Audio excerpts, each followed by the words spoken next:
Binuksan sa publiko ang kauna-unahang group exhibit ng grupong Artsphere na tinawag na Likhang Sining, kamakailan sa The UAS Art Gallery sa Malacanang Complex sa San Miguel, Manila. Ayon kay Ray Adolfo, isa sa mga leader ng grupo, layunin ng eksibisyong ito na mabigyan ng pagkakataon ng mga baguhan at mga up-and-coming visual artists sa tulong na rin ng mga matatagal na sa eksena.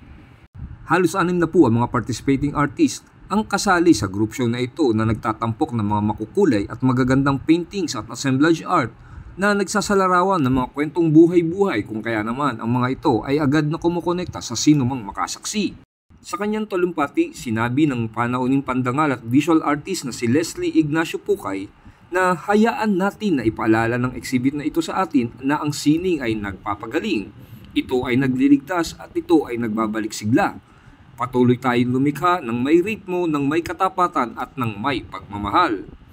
Maaaring bisitahin ang group show na ito sa The UAS Gallery mula Lunes hanggang Sabado alas 10 ng umaga hanggang alas 7 ng gabi.